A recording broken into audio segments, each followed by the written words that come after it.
My name is Anne-Marie Hill, and once upon a time, I was a little baby. We lived in a condo by the ocean, and I liked to play with my toys. In our condo, my mom would play James Taylor, Tony Bennett, and among others of the same genre, and Nat King Cole. That's what she would play at home in our condo. But out on the road, in the car, I heard rock and roll. My dad would play Jack FM and KLS radio stations such as those, maybe CDs, and I heard everything from Kiss to Led Zeppelin. That there was only one band that really stood out to me, and that band was Mötley Crüe. I was listening to the bands before I even knew what their names were, before I could even say my first word. I just remember the first time I ever heard Mötley Crüe, I was wondering, who's behind this music, and who's this? You know, as a little baby, I was wondering, who is this? Who's this? Who's this? Even though I couldn't even say who's or this, but yet I still was curious about Mötley Crüe, even as a little baby in the back seat of the car or wherever I was. All that matters is that I heard them, and that's all it took. Basically, I didn't even know who they were quite yet, because I was just a little infant still, newborn baby, you know. So the next thing that happens is that I'm like 1.5 years old, and we go to this one record store called Go Boy. My dad shows me the Mötley Crüe Shout the Devil album cover. He was probably showing me with the intentions of like, hey, check this out. You know, of course I couldn't even speak English yet. I was still a little baby, and I had love at first sight with the guy on the top left corner with the fluffy hair, and I was like, in my head I was like, who is that? I didn't quite know yet. I didn't quite, I saw the band name, and that's probably one of the first bands I could ever spell out, and, you know, later I used that ability to look them up on Google search, and, you know, they were one of the first band names that I could probably ever spell out, you know, and, anyhow, what I'm saying is I had love at first sight with Nikki Sixx on that day, and I was still just barely a baby in a stroller when it happened. The next event that would happen is that we would get our first house in November 1998. I was still 1.5 years old. This all happened around the same time. And when we moved in our first house, I was a little girl, and my favorite thing to do was to dig holes in the backyard, and that all soon changed when I discovered the computer and the internet. My favorite TV shows were Sesame Street, the Teletubbies, and Barney. So yet I was watching shows that would be aired on PBS Kids, and not only PBS Kids but Nickelodeon also, and all of that. And I'd be soon to be using the internet. All you had to do back then was get on America Online. It'll dial you in the internet, and then there you go, an internet window will open up, and you can now start going to websites. So I remember when Google came out in November 1998, and I don't know if it was the first thing I looked up. It wasn't definitely not the first website I had ever seen. The first website I think I had ever seen in my life was jsmagic.net, but I'd be using Google to look up Mötley Crüe eventually as my interest grew more and more intense on them as a band.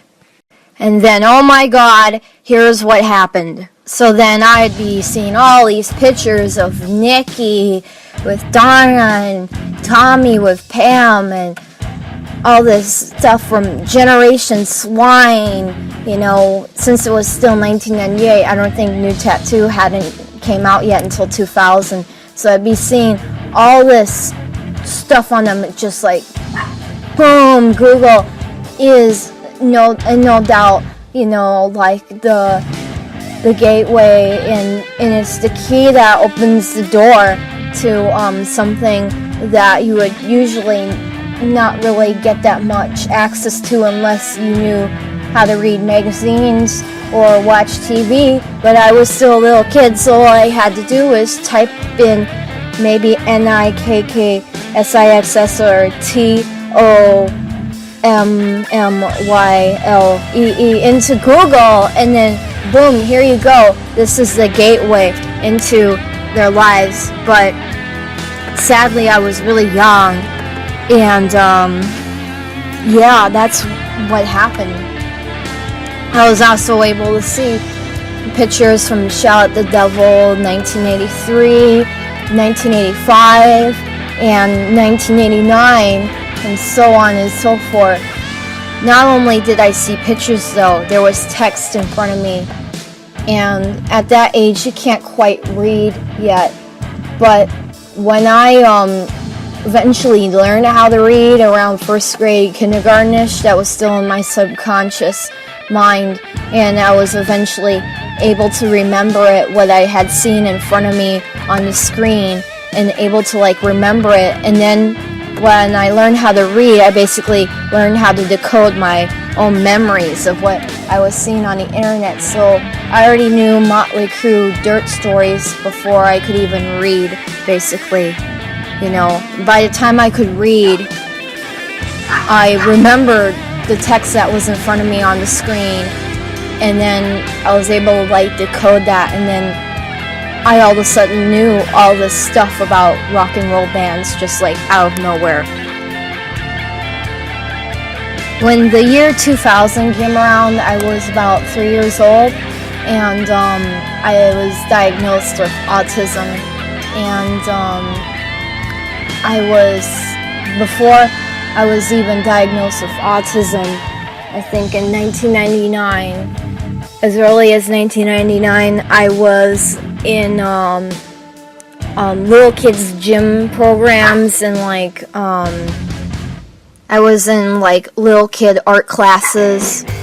And then I think around the year 2000, 2001, I started going to preschool. I think the first time I ever went to preschool must have been the year 2000, because I went to one preschool and I had to switch preschools because we didn't like the first preschool. And I think I was in preschool all the way until 2002 or something like that. But I was in preschool, and at the same time I was using the computer and using the internet, and that's when all this stuff was happening. That's when I was looking up stuff or using computer software. And because I have autism, I was just able to work the computer and the internet right away. It came as no complication to me. Every day, America Online is making it easier for people to live, work, and play. Hey, Dan, ready for the game? I'm just finishing up here with my new kayaking friends. Kayaking friends on your computer? Yeah, I just got America Online. Sounds great. Listen, I can't go to the game today. What? I've got to send something for my mom's birthday. It's tomorrow. I'll then book plane tickets for our trip next week, and my kids got to go to the library to look up dinosaurs. Hey, we can take care of all that before we go. Yeah, right. Oh, with America Online.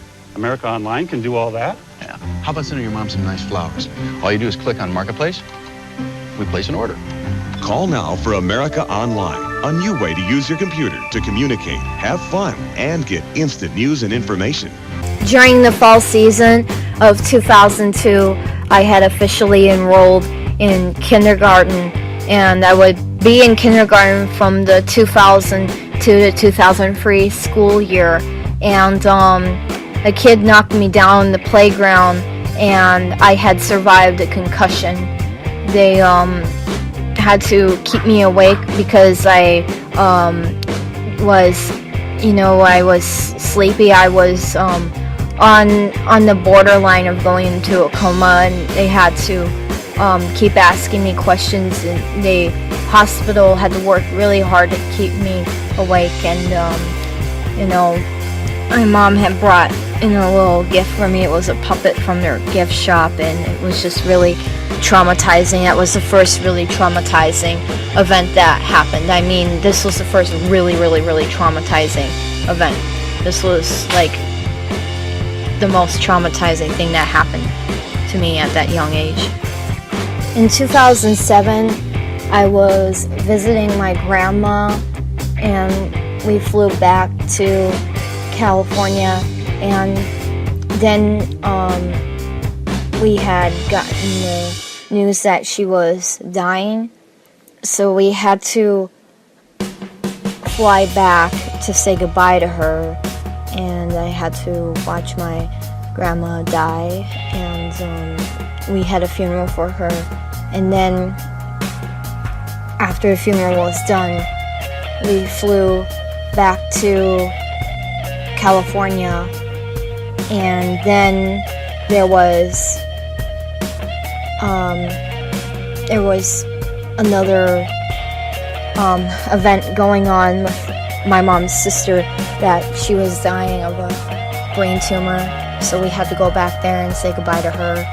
And I also had to watch her dying, and she was mentally disabled because of her brain tumor, so she would yell, and she would, she'd be really happy one minute, and then she would yell. So, and then we had to get the news that she was dead, so then we had to go to her funeral, and my cousin was like really broken down at that point, and my mom was breaking down from the other funeral, and my mom was breaking down again, and everybody was just like really emotional. And at this young age, I had to see all these people like crying, and it's just like, it was really, really like made a huge impact on me. It made a huge impression on me about what life is really about, about reality, what happens in families, that people die.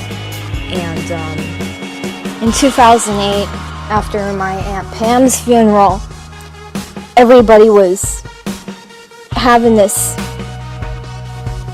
huge party, and I had to be a part of it because I was there with my cousins.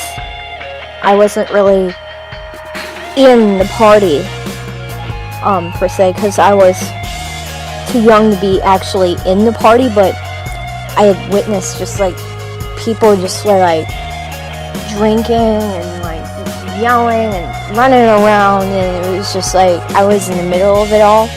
So and I also was into MTV at that time, and I was all drawn into reality shows where they portray women as sluts, and I was like telling my cousin that I wanted one of those guys that you see on MTV, what I'm talking about, and I told my cousin that, and I had basically shocked her by telling her that. So that was a really big event for 2008. That was the big thing that happened in 2008, 2007-ish. Around that time. I can't really say for sure whether it was 2008 or 2007, but I think it was 2008, like probably the very beginning of the year or something like that.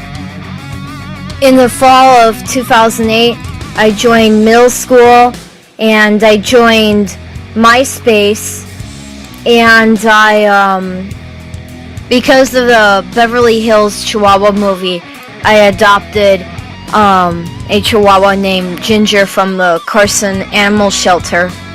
She looked pretty frail when we first took her home, and she wasn't very happy she was also pregnant with 5 puppies. So on November 8th, 2008, she gave birth to 5 puppies, and we kept 2 of them, and their names are Spice and Cinnamon. Then in 2009, this man came into my life, Ratfink.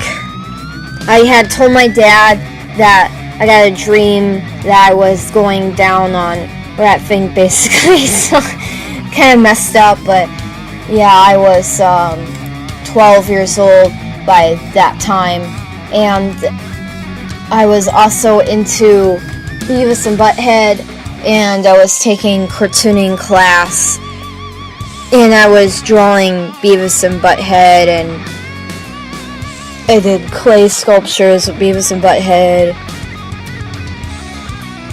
and I was also really into Ratfink. So in the middle of 6th grade, upon the discovery of Lady Gaga, I got into this new group, LMFAO, and I kind of like followed them on MySpace for a little while, and I tried to be one of their groupies and join up with their party rock crew, whatever that is. I was making contact with some of those people who were groupies of theirs on MySpace, but that didn't last really long. In 2009, I was already partying, especially during that summer, but in 2010, I just went into total abyss, and pretty much that whole year I was partying, you know, and I just started my partying, and I was into Mötley Crüe more than I ever had been before, and I was looking at pictures of Nikki Sixx and Tommy Lee, and I was basically like comparing them. I was just finding an excuse for myself to look at pictures of Nikki Sixx, basically, and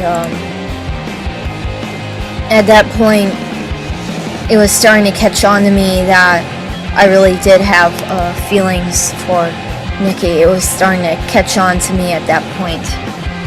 I didn't fully and completely realize it yet, but the whole reason why I was into Mötley Crüe as much as I was in 2009 is because of that crush that I had been having on Nikki ever since I was 1.5 years old, but I didn't even know it yet. I wasn't even like aware of it, and I was feeling it, but I wasn't aware of it. I wasn't aware of what it was, and that's why I didn't tell people. By June, July-ish of 2010, I was beginning to study Nikki's book, The Heroin Diaries, and I was starting to take in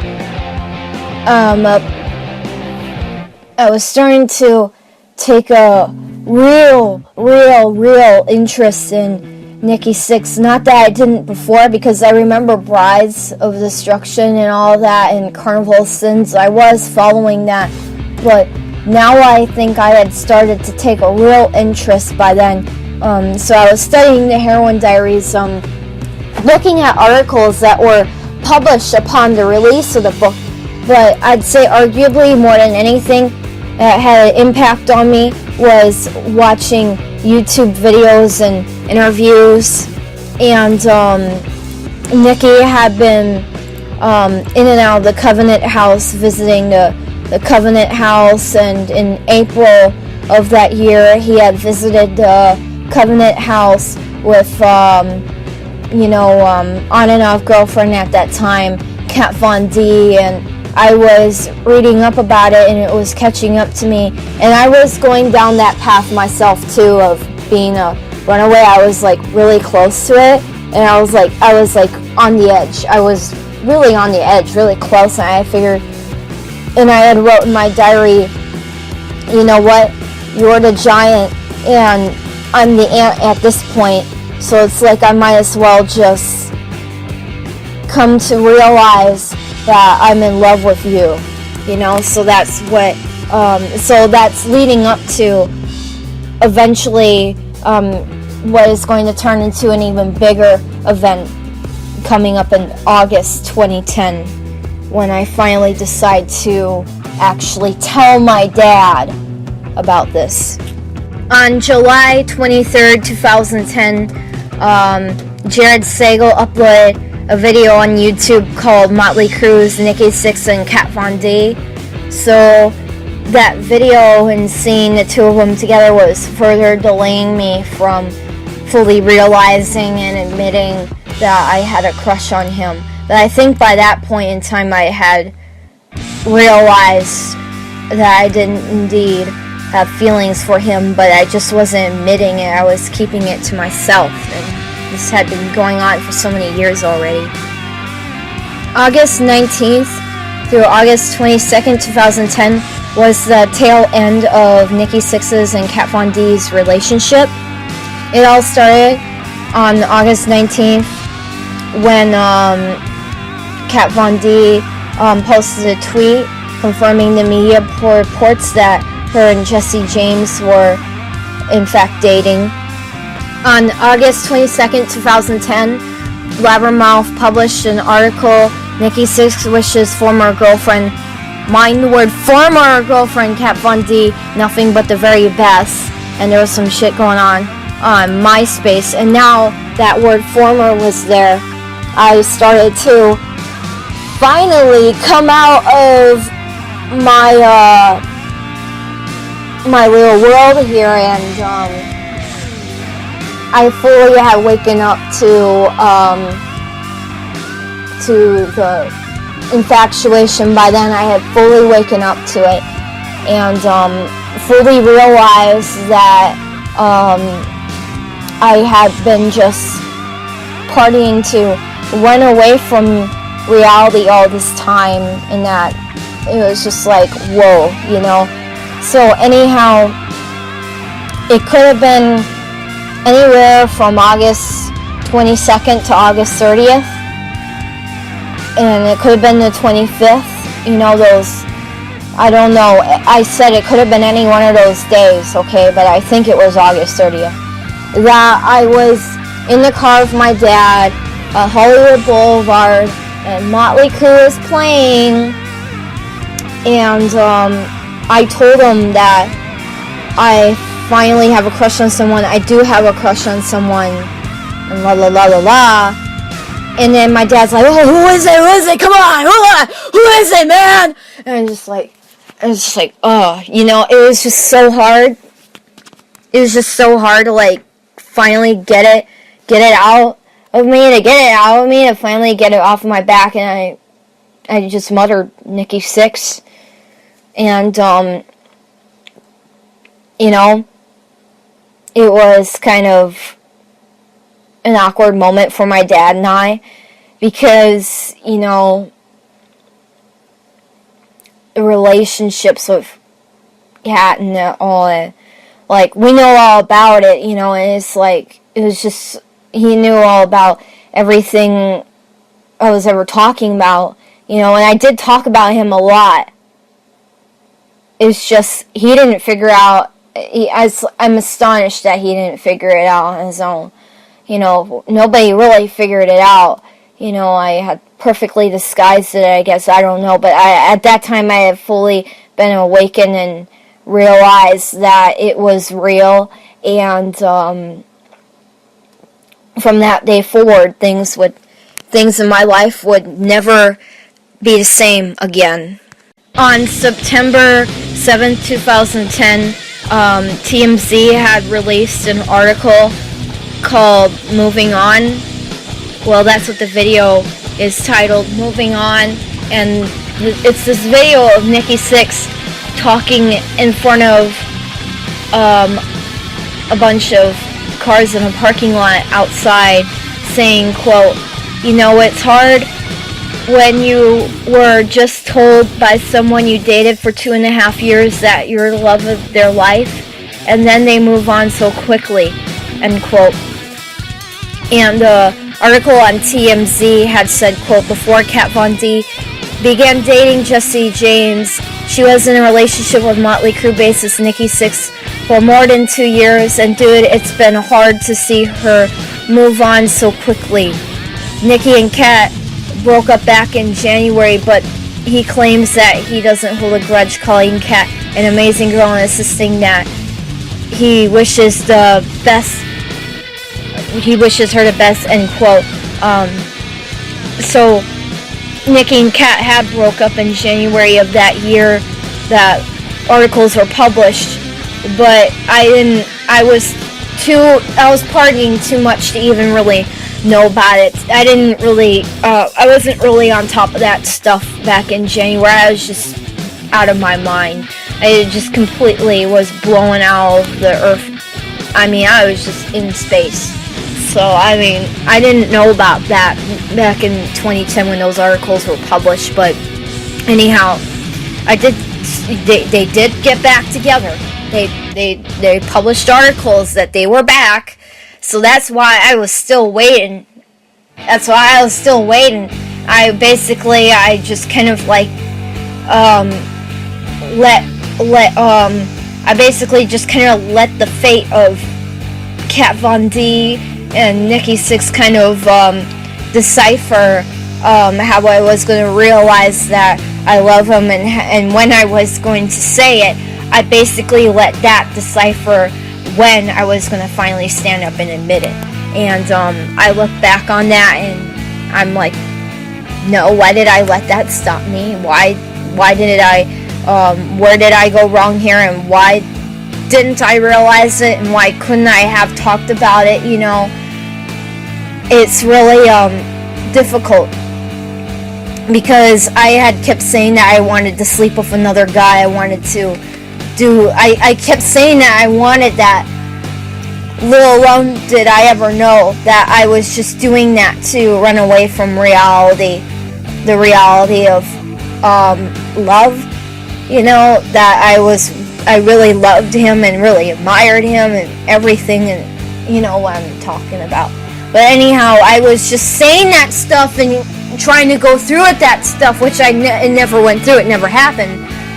You know, I was just doing that. I was just acting like that just to actually not face the probable fact, the reality of the situation going on in my head. So,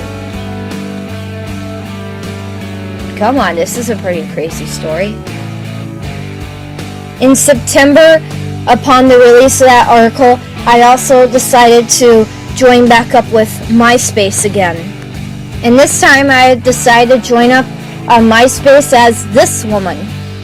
I'm sorry, those Baywatch girls had just rubbed off on me so much, and reality stars too, and other sex icons, what have you not, you know.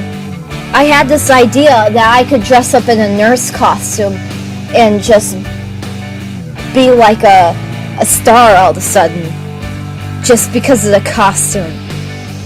Yeah, I was still 13, and on my MySpace I had lied about my age and said I was 19 because I thought that I had to. It just so figures that I did. I had wanted to be a model. I had wanted to audition for Playboy and Hustler and Penthouse. Those were my goals back then, and those goals quickly absolved after something else that I'm going to tell you about that completely absolved those goals, and I just completely let go of this phase that I was going through. I walked around in Hollywood on the Sunset Boulevard and on Hollywood Boulevard in stiletto heels or whatever I could find. They just weren't regular shoes. They were always some type of high heels, no matter if they were boots, stilettos, or just plain high heels. They were high heels, no matter what they were.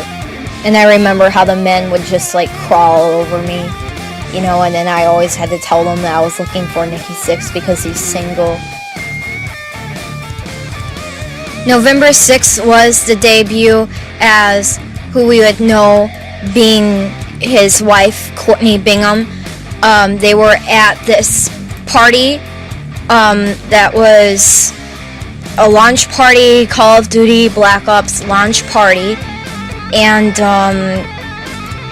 you know, I didn't know that it was Courtney Bingham. I didn't know who she was. I didn't know who she was until January when they went to the Grammys. That's when I first heard of her, was in January, but I didn't know who she was until then. But all alone the whole time here, I was thinking, since she looks so much like Denise Richards, I was thinking, that's Denise Richards, when it really was, in fact, Courtney Bingham. So I didn't know.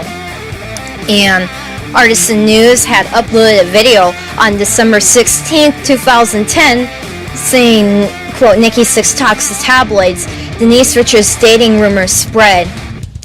And then that got me thinking, oh, that's Denise Richards.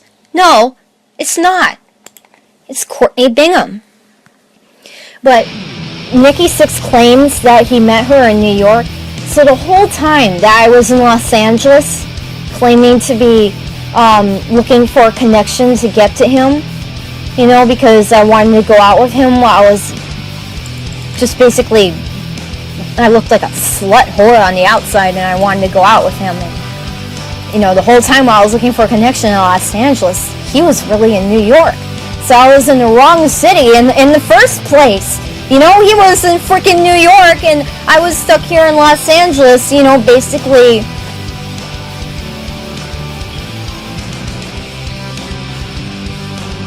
I don't know what you would like to call it, but I'm not very proud of it, you know, and that's why I'm coming out with this. And, you know, I'm not very proud of it. I look back on it, I'm not very proud of it, you know, but I wanted to also, I also just wanted his guidance and like him to give me stability.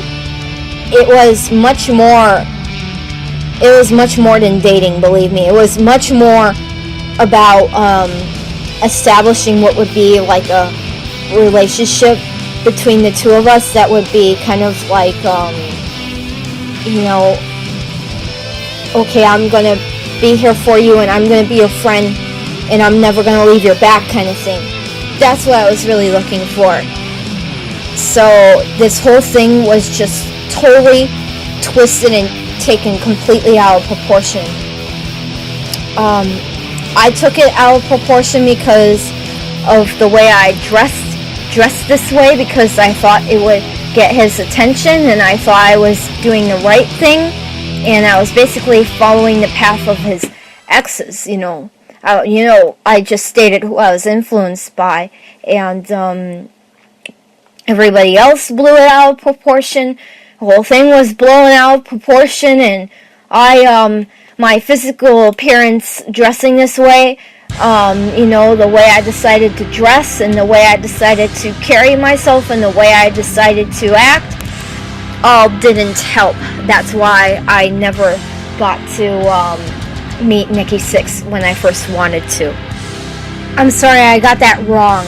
It's not January, but February. It wouldn't be until February 13th, 2011 that I first really hear about Courtney Bingham and know who her name was, and know that she was the same model who went out with him at this Call of Duty premiere, launch party, whatever, okay, I don't give a fuck. I'm just, listen, okay, so this had hurt me beyond words when I saw her with him at this 53rd Grammy Awards. At first, it's just another model, a competition. No, I mean, this had hurt me beyond words, okay? And this had really, this was like taking a glass mirror and shattering it.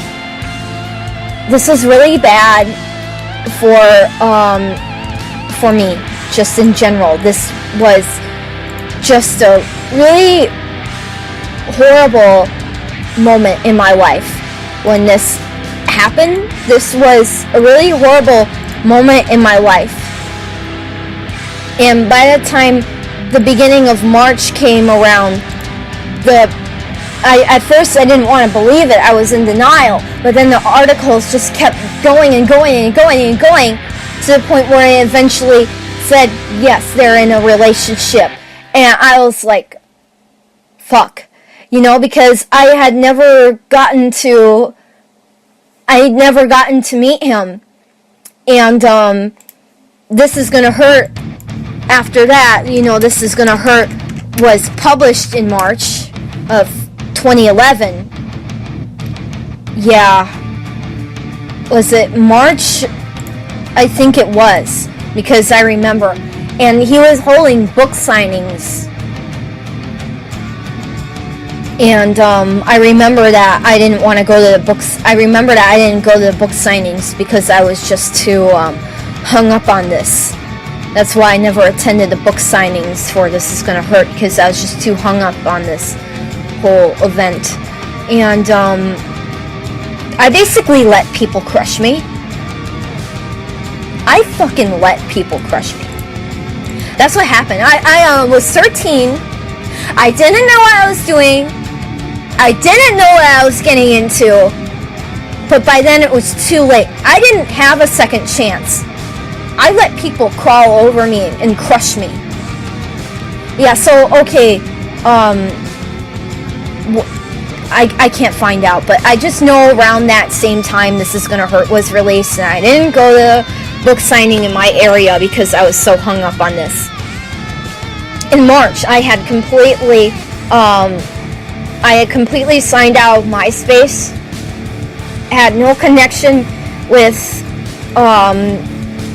the phase that I was going through anymore. I had completely disconnected from that, and I just said, you know what? I'm going to be an 80s girl. So I went out to the hair cutters and got a perm and just basically stole myself a new identity. That summer, I'd go through a mental breakdown, what I'd like to call a mental breakdown, because I was depressed, anxious, and I was depressed and anxious at the same time.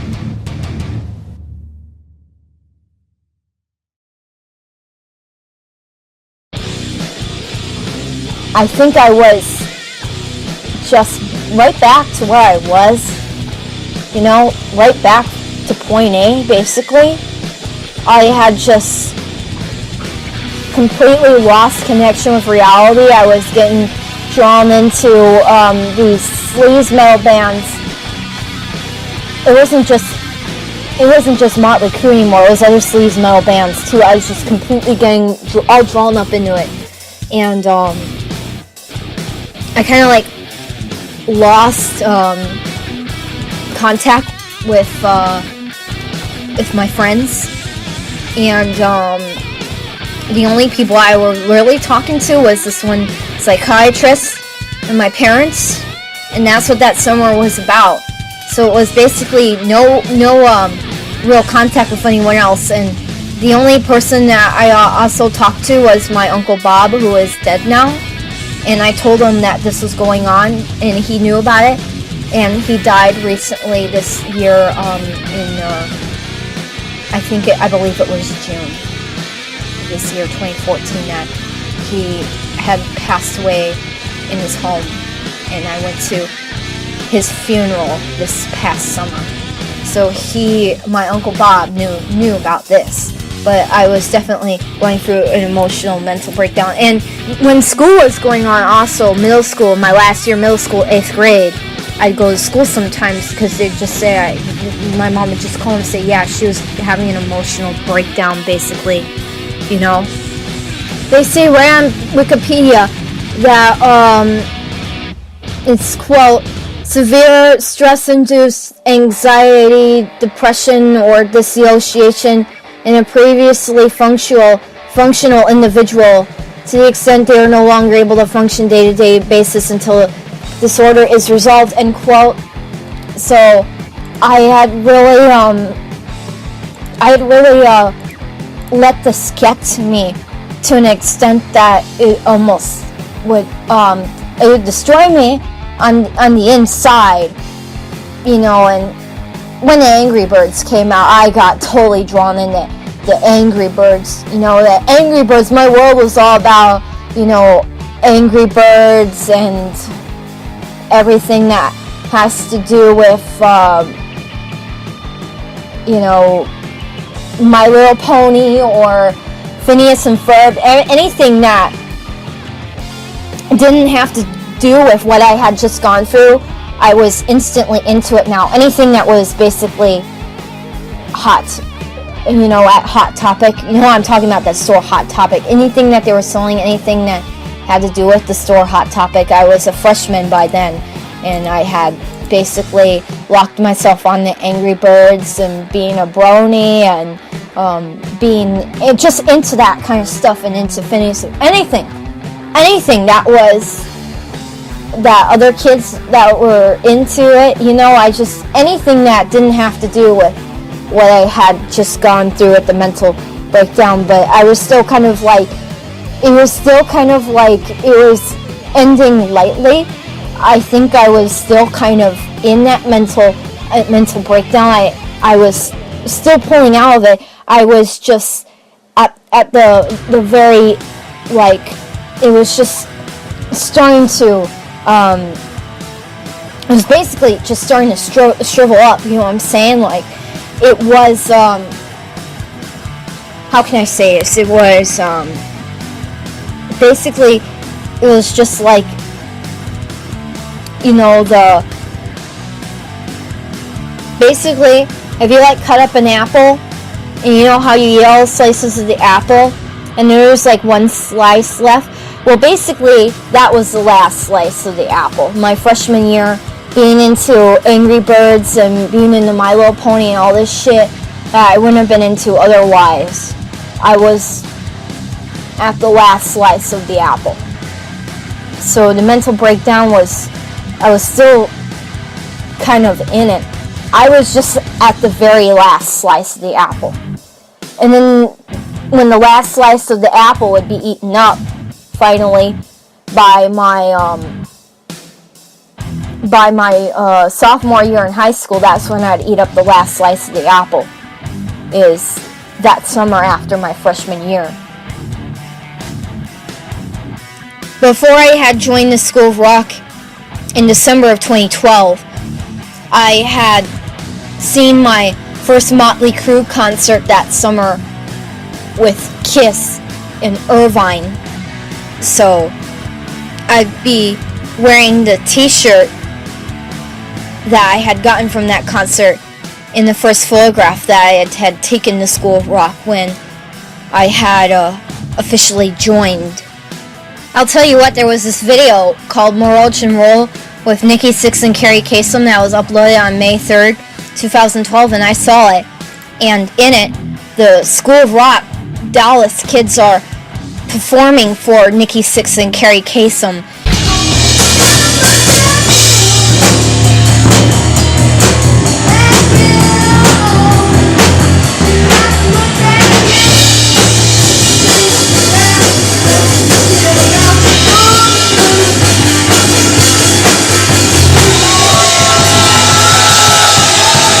That's what initially inspired me to join.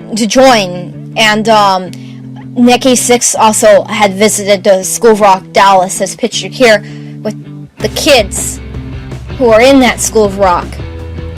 But that wasn't the first time I had heard about the School of Rock, because there was this band on MySpace called Jetstream, and they had decided that Rock Nation, that they graduated, that was a different rock school, was run by Tony Avalon, who I believe was like related to Frankie Avalon. No, he's his son. That's what it is. Yeah, but Tony Avalon is his son, Frankie Avalon, or something like that.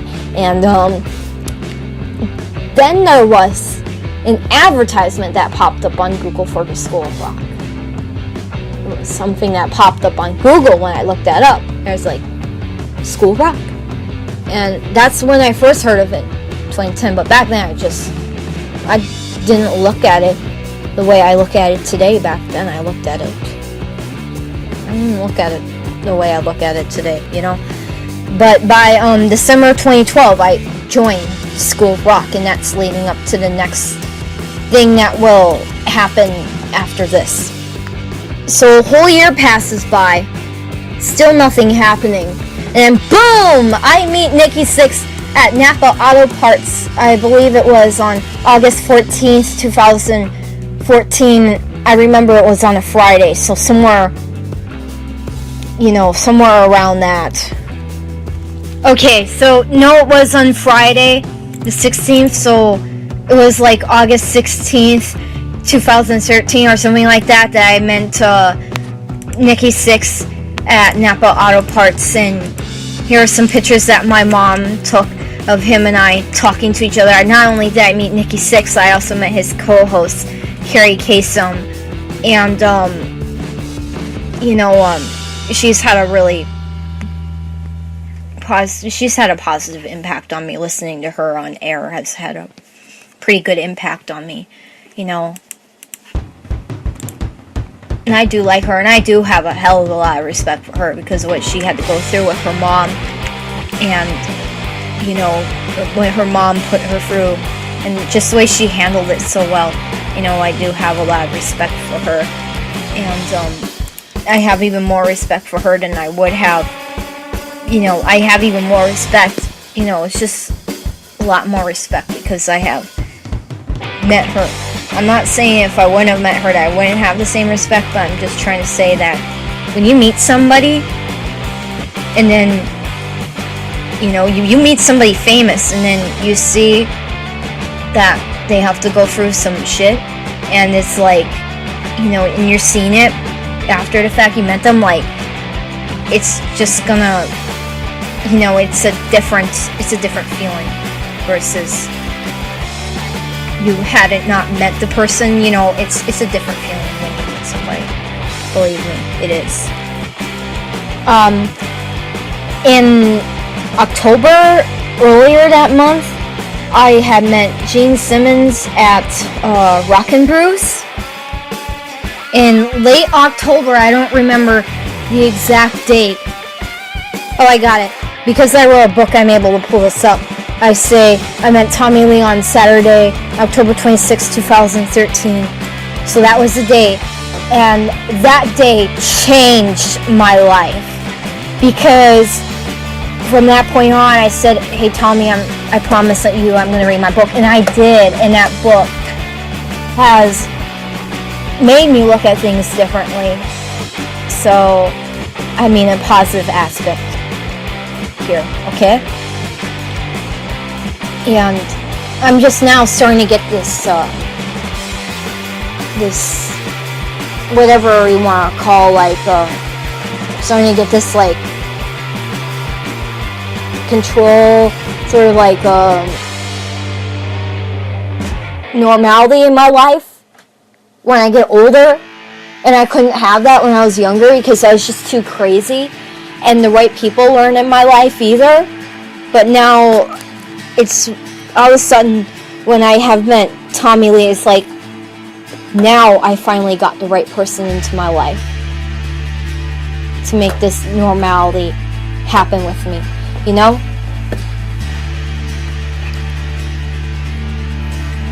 Okay? I'm serious. But that night really did change my life. And I am blessed that was be able to happen to me. And Tommy Lee was like the bestest friend I've ever had in my life for that 2 hours. And I look back on it and I wish it could have lasted longer, you know. And I just keep holding on to that memory. And I really miss Tommy. And I hope he comes back to the school, or that I get to meet him again or something. You know, because I just keep holding on to this memory and it doesn't go away. I just keep, like, holding on to this. You know, I really am. I'm serious. We enter the new year of 2014, and I go to the Jimmy Kimmel Live gig. I didn't actually go in the gig. I was watching outside of the fence, and I was there when you guys walked into your press conference at the Roosevelt Hotel. I was there with all the people standing behind that fence, and I saw Nikki and I saw Tommy Lee walk outside the car, and they were both looking in our direction. And Tommy Lee was really looking in our direction because he saw my dad and he saw me, and that's why he was looking in that direction, because he saw my dad and he remembered. And Nikki looked in our direction too because he might have remembered, you know. Nah, he did remember. I know Nikki Sixx did remember, and you know, there was a lot of other people too besides just my dad and I, but Tommy Lee was the first one to look and notice my dad. Oh, hey, I remember you. You know, I could just kind of see that expression on his face. And then on, what was it? Oh yeah, on June 16th, 2014, when he was taking phone calls on the Sixth Sense about stealing, I talked to him and Jen. Jen is his new co-host now because Carrie Kasem had quit. I talked about the only time that I had ever stolen anything in my life was when I was a little kid. It was a magnet that resembled a cookie. And anyhow, that happened at the same time. I had Love at First Sight with him on the Shout the Devil cover. That all happened around the same time, or when we first got our new house. You know, it happened around the year 2000. So that was a long, long, long time ago, and I was a little kid. So, but I had a little intimate conversation with Nikki about that. For like, it only lasted like 5 minutes. And that's the problem with these meet and greets, is they only last 5 minutes, and I just want so much more time. Like, I was able to have 2 hours with Tommy Lee. I need that, okay? So I jumped the gun. There was something that happened on March 15th, 2014, and this day would forever change my life for the worse. Nikki Sixx and Courtney Bingham got married at the Greystone Mansion, and I was actually there at the wedding. I crashed it. I didn't actually go inside a wedding, but since the Greystone Mansion, it's a park. It's actually a public park. It's the Greystone Mansion Park. So I was able to get away with it. I pretty much got away with it. And I know that I saw some of Nikki's friends, including Brett. I saw some of the wedding guests, and they saw me, and they looked at me, and they knew that I didn't belong there. But I was basically there because I knew where the wedding was being held at. And I just told my friend this the other day, and she's like, why didn't you stop the wedding? And everybody's like, stop the wedding. I'm like, no, you get in trouble for that. Like, well, anyhow, they're probably just messing with me, you know, but I know that I was there at the wedding. I was a part of it, but it was for the worse. Believe me, it really was. On Monday, July 21st, 2014, I went to see Mötley Crüe at the Hollywood Bowl. I'd find out right after I went to that concert that Nikki bought a $4.125 million mansion for him, and they claim that it was for his bride. The press manipulated that it was for his bride, for his new bride, you know, and they say Nikki Sixx and Courtney Bingham bought, of course, because when you're married, you have a combined bank account. Now she's rich too. I lost my temper. I just couldn't take it anymore. It was just so painful. It was just getting to me so badly, and it made me feel so angry. And I'm in such an unfortunate situation and all financially that I sent him this tweet. And I'll never forgive myself for this. I said, quote, "I fucking hate you. I'm sorry, but I don't have $4.5 million to buy a mansion. Fuck you," end quote. And that was the end of it right there. He blocked me. And he will never unblock me unless he changes his mind. He is never going to unblock me, so that's why I can't really participate in Ask Sixx Twitter things anymore unless I sign into a different account, and I'm not changing my main account. You know, I'm sticking to that main account. That's my account. You know, if you're gonna unblock me out of forgiveness. You know, but anyhow, I'm telling you, man, that event would be so major that you did that I sent that tweet and that you blocked me, that I did this. I drew the first illustration of what would be my shockrocker face, what will forever be known now as the shockrocker face, and now I have made a commitment. I've committed my life to this, okay?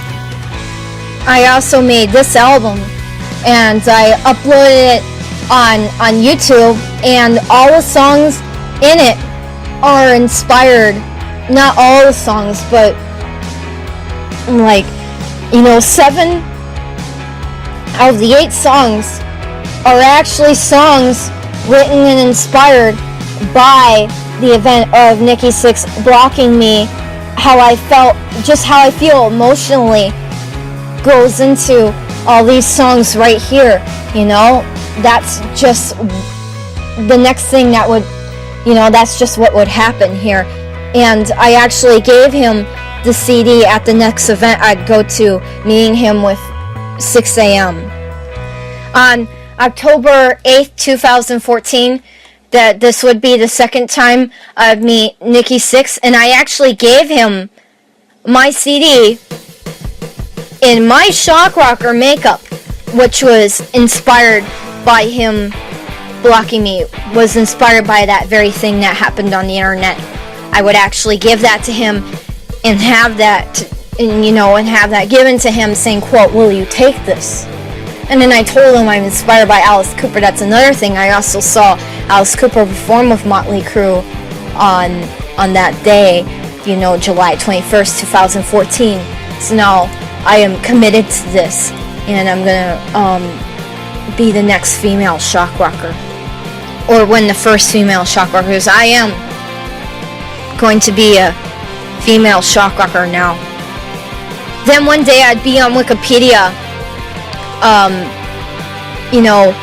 before I met Nikki Sixx for the second time on October 8th, somewhere between July 30th and October 8th, somewhere in the middle, like around late August, early September-ish, I'd be on Wikipedia, and I'd find the band Pentagram, and all it took was this one photo of Bobby Liebling performing. I was like, wow, this guy just looks like he has this energy coming off of him. And then now I'm into this band Pentagram.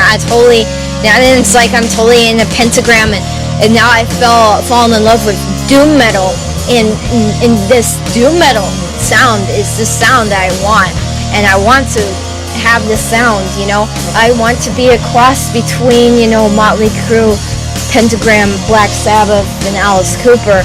I want to embody all of that, and this is the sound that I want right here, because I know that this is it, that this is really me, this is really what, this is really my sound right here, and I can totally relate to the lyrics anyways, it's just like, I know that this is me, like, I am, I love Black Sabbath, I am Black Sabbath, I am Pentagram, I am anything really heavy metal, and maybe I'm not so much Mötley Crüe anymore, I don't know, but I still love them, but I've just found basically a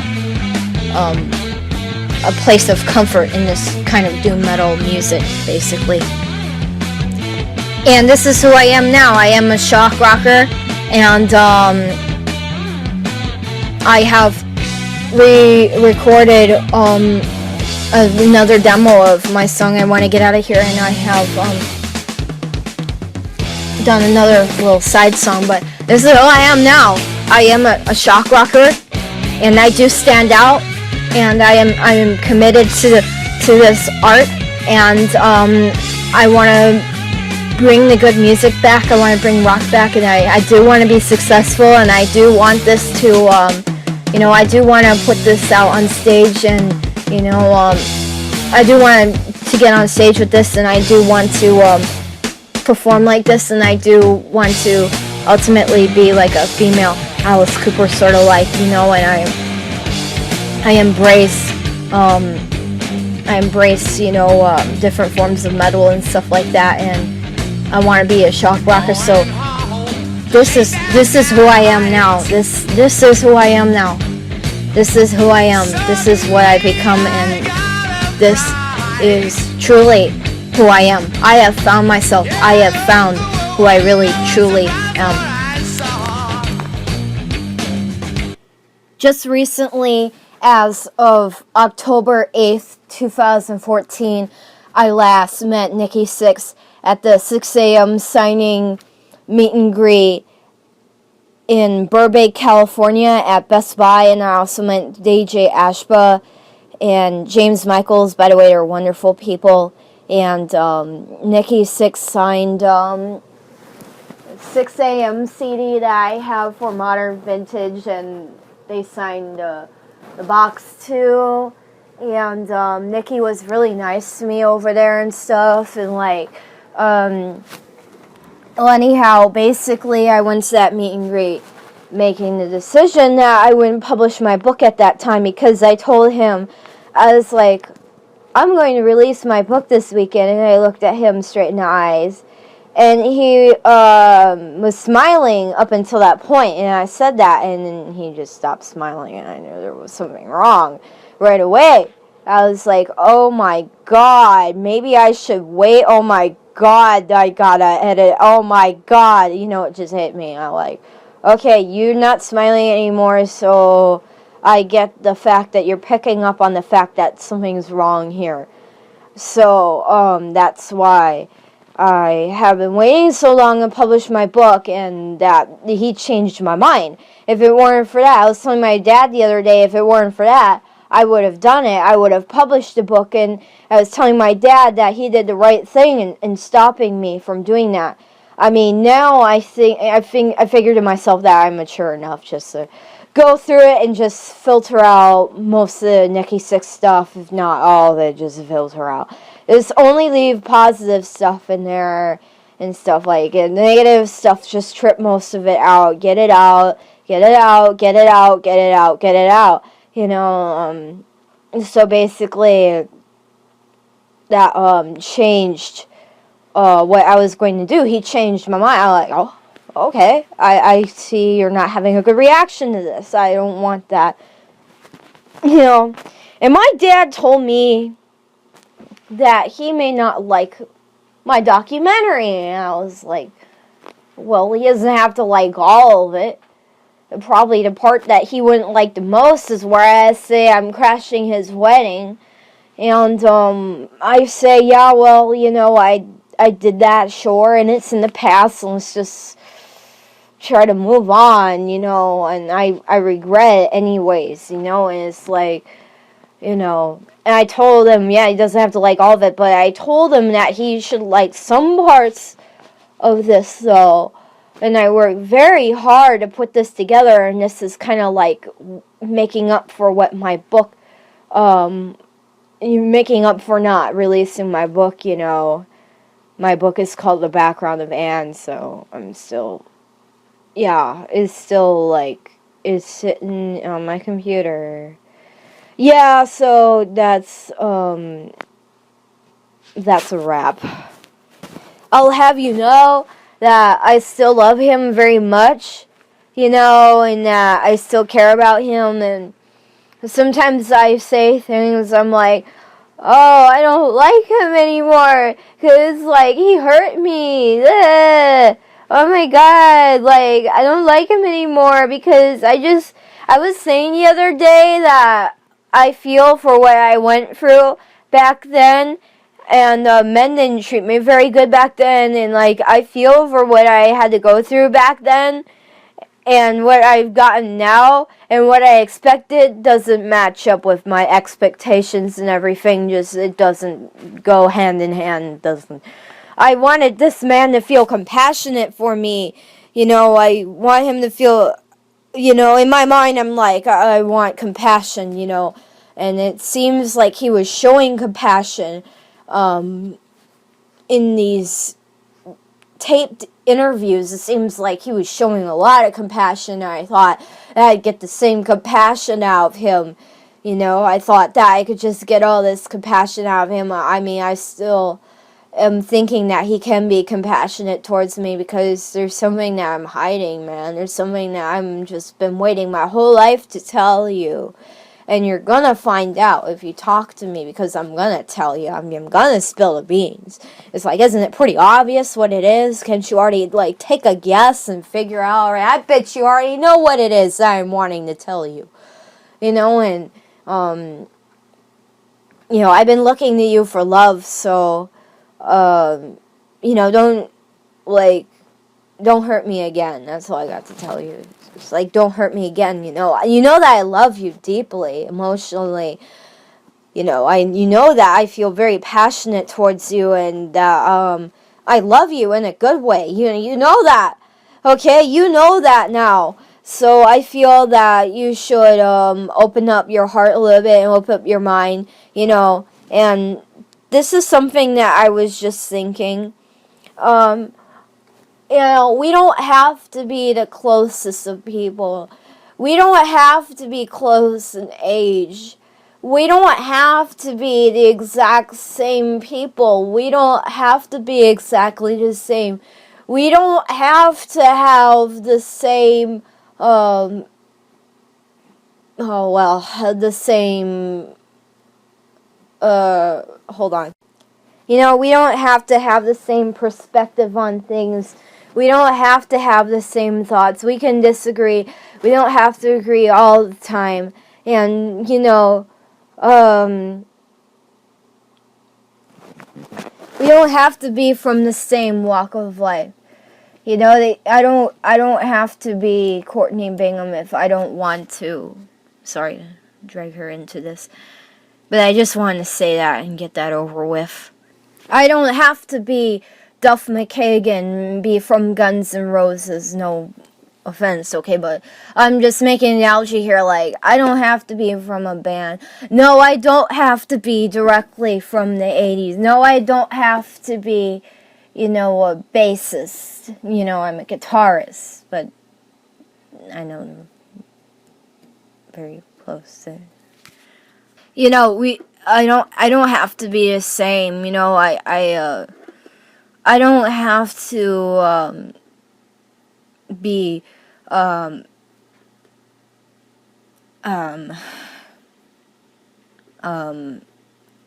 don't have to be tall. Okay, I don't have to be tall, because I'm not that tall, I'm short.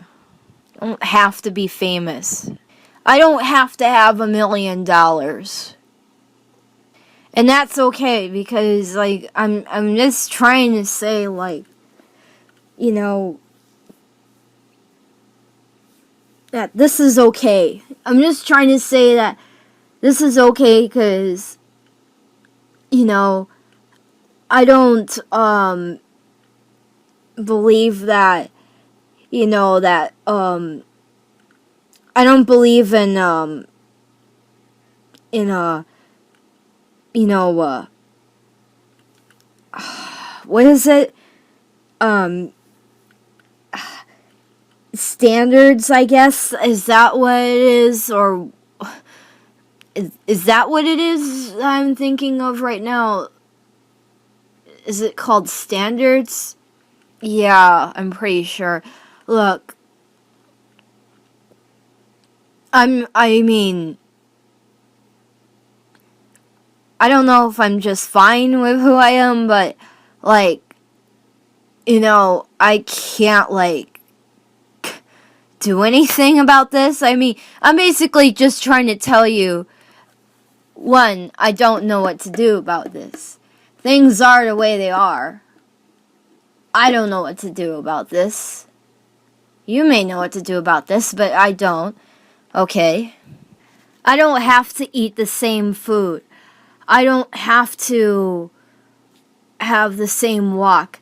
I don't have to have the same talk. I don't have to read the same books. I don't have to wear the same clothes. I don't have to, what else? I don't have to live in the same goddamn city. And I don't. I do live in a different city, but I live in Los Angeles, but the, area of Los Angeles that I live in is different than the area he lives. We're a good, like, how many miles apart? At least 20, if not 30. Well, all I know is I know where he lives. Now, let me find this out on Google and see how many miles apart it is. I think it's like 20. I'm getting on a tangent here. Okay, I looked it up on Google and I found that we're 50 miles away from each other. Okay, so we're 50 miles, we're a good 50 miles away from each other, you know.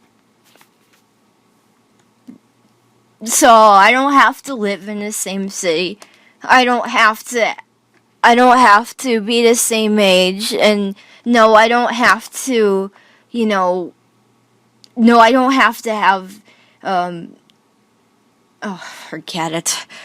I mean, the biggest thing that works against me, personally, I know is the fact that, okay, he's married, I know. Okay, but besides that, like, he doesn't know me really well, but I know him. That he doesn't know me really well. So no, we don't have to know each other. I'm just gonna say that too. And no, we don't have to be of the same generation. And no, I don't have to have, forget it. And no, I don't have to have a representative. And no, I don't have to have a publicist. And no, I don't have to have a financial manager. And whatnot, okay? And no, I don't have to have the bestest body on the planet, but I wish I did. And no, I don't have to be a model. And no, I don't have to be, I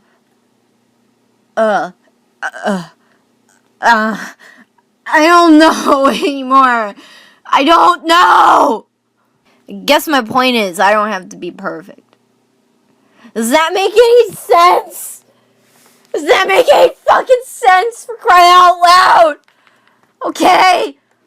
Oh my god, you effing people, man. Can you just seriously, like, I don't know what else more I can say. I think I've ran through the entire list here, okay? I think I've ran through them all already, okay? But age discrimination is, like, the biggest thing that bothers me. It is just the biggest thing that bothers me. I've waited 6 years to turn 18! 6 fucking years! And I, for one, have had enough of people age discriminating. Don't you dare fucking tell me what to do with my life.